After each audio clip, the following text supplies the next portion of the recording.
Bob Babbitt here with the amazing Gabby Reece. Gabby, you've been involved with athletics for so long, starting with volleyball and basketball, and you're still fit, and you're a mom now. Yeah.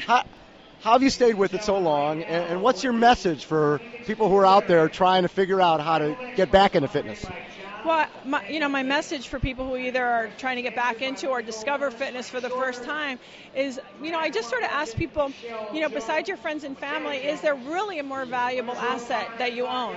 My husband and I joke that say, you never put the wrong fuel in your car, but then you'd put really weird Bad stuff in your body. right. Yeah, So in the end, sometimes I think people feel like they give up a little bit in trying, and I think that they have to realize it's just a little bit.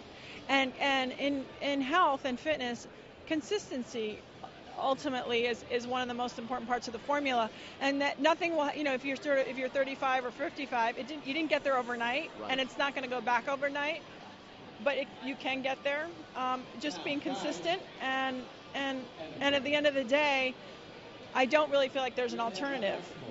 No other option. Not really, and I think sometimes if they could get that as a mindset, then it would make it easier, because they wouldn't be like, well, if I have time, it will just be like, I'm going to. Sure. And so I just try to encourage people and also encourage them to do things that they love to do, because it's the only way that they will be consistent.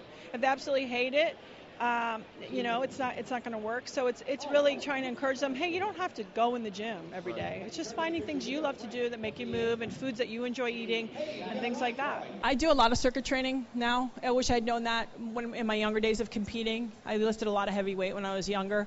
I think it was hard on my body. Now I do a lot of circuit training, sprint interval training on the beach in deep sand. Even though it's harder and you're slow as molasses, and for you runners out there, you would hate that. But it's low impact on my knees, and it's actually good for your feet and toes and ankles and things like that. I did spinning for low impact, but just for straight calorie burn.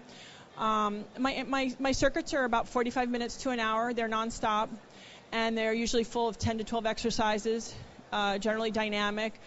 I need very little other than a stability ball and some dumbbells. Occasionally, maybe some bands and cables and things like that.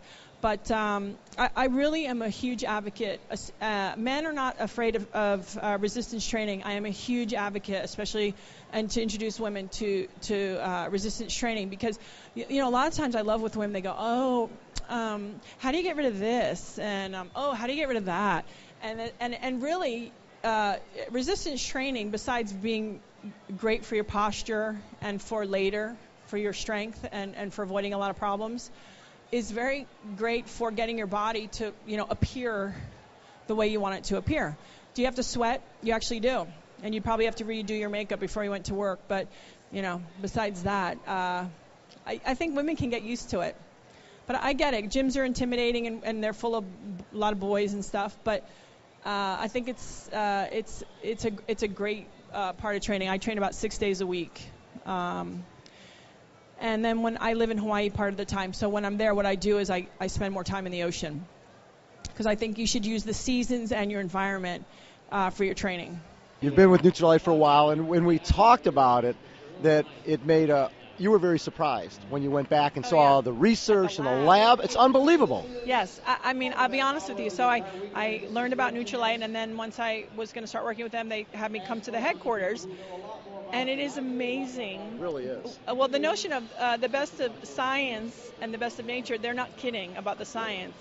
They have scientists from all over the world dissecting foods and nutrients, literally dissecting, and ingredients to create the best products that are, organic and that benefit us the best. So, I mean, the amount of years, over 50 years, sure, and time and energy. It's not like they have a product and they go, okay, we're done. We've got our products. They're still out there, trying to figure out better products and new products and things. So I'm really impressed by their approach to that. Endurance athletes, volleyball, people would look at that and go, okay, there's something that doesn't work here. Right. But your message to the people who are out here running a marathon tomorrow is really the same type of message you'd give to somebody who's playing volleyball. It is. I mean, if you got into the specific training components, that would be different. But as far as like taking care of yourself and an overall philosophy, I think on some level, sport is sport, and clearly you need one mind frame if you're going to be doing a marathon, and then you need a different mind frame if you're playing sports where you're stopping and starting. Sure. I get that part of it, but it's really about an overall strategy that they are similar. All right. Gabby Reece with us. Stay tuned.